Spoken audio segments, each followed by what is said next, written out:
Cześć, witajcie. W dniu dzisiejszym zajrzymy sobie, co tam słychać w szklarni. Generalnie mamy grudzień. Temperatury na zewnątrz na razie dodatnie. Także wydaje mi się, że chcę w tym roku troszkę zmienić podejście do tego zeszłorocznego. Także będę testował coś i zobaczymy, jak sytuacja się rozwinie, także zapraszam na film. Jak widzicie, w szklarni zielono. Generalnie w tym roku postanowiłem nie grzać. Jako że z tego, co rozmawiam z niektórymi osobami, dużo osób posiada tutaj bananowce wkopane w grunt. I sam widziałem kilka takich bananowców tutaj w okolicy, także spróbuję po prostu ograniczyć grzanie w tym roku. Z tego względu, że w zeszłym roku, gdy grzałem, to był mały namiot o powierzchni około 4 m², także koszt takiego grzewania to mi wyniosło, różnica w rachunku około 200 euro. Także jeżeli bym ogrzewał powierzchnię, bo roślin przybyło 4-krotnie większą, to podejrzewam, że żeby to mogła być suma nawet około 1000 euro. A jako, że wczoraj było 9 stopni, dzisiaj akurat nie sprawdzałem, a tu w szklarni przed chwilą, bo było słoneczko, było około 27 stopni, także teraz temperatura spada, także ta temperatura osiągnęła około na ten czas 19 stopni. Bo jako, że temperatura jest zmienna, jak widzieliście w jednym z poprzednich filmów, wynosiła nawet 2 stopnie, także na martwych częściach roślin gdzieniegdzie pojawia się pleśń. Tak samo w zeszłym roku. W ten weekend może zrobię tutaj porządek, po prostu te martwe części roślinne, które gdzieś tam sobie na ziemi zalegają, to je po prostu pousuwam. Jak również na roślinach, na których pojawia się pleśń. A to jeszcze z ciekawostek, ciężko się przedrzeć. Kolokazja sumo mi zakwitła. Coś takiego. Z tym, że jak mówię, to nawet wygląda całkiem. Jako, że jest zima, także raczej nic z tego nie będzie. Nie wiem nawet jak wygląda, czy to jest jakiś owoc, ale cieszy w każdym razie. Kumquat. Totalnie stracił liście, że w przyszłym sezonie będę go musiał przyciąć. Na ten czas roślinki totalnie przestałem podlewać. Jak widać sobie radzą.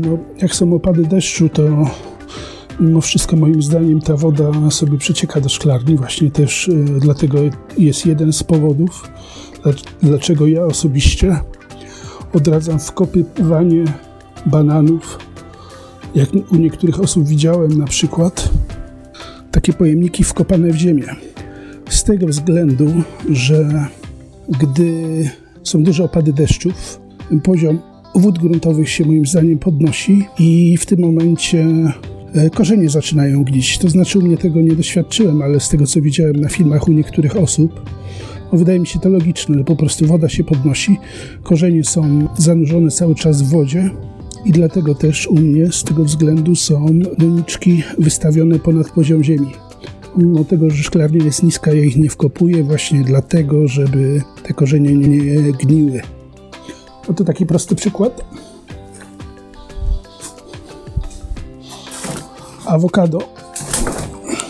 W tym sezonie sobie załatwiłem 2 sadzonki z tego względu, że dosyć szczodrze podlałem i nie zauważyłem, że woda została. I te sadzonki mniejsze stały po prostu w wodzie.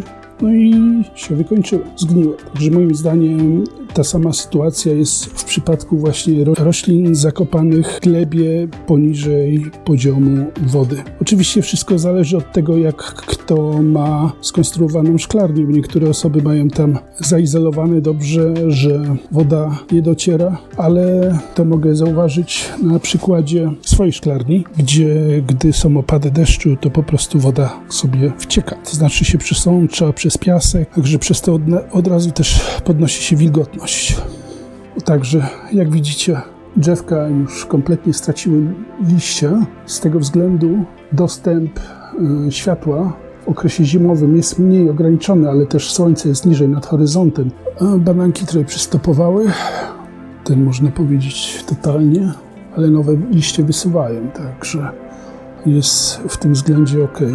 Plan był z tarasem, żeby w tym roku coś taras ruszyć, ale coś tam próbowałem robić, ale o tym chyba zrobię osobny film, a bym musiał też poobcinać te kamy, które już są martwe, żeby to po prostu nie pleśniało, ale jak widać tam się podsuszyły niektóre części, no to będę obcinał pewnie na dniach.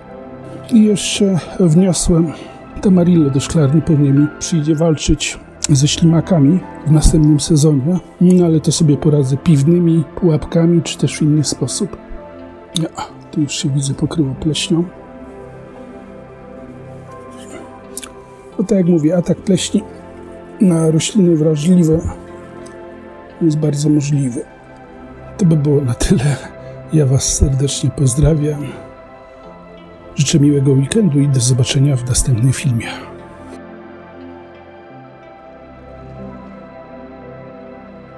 W tym roku do mnie trafiły do pokoju 3 Tamarillo, te większe,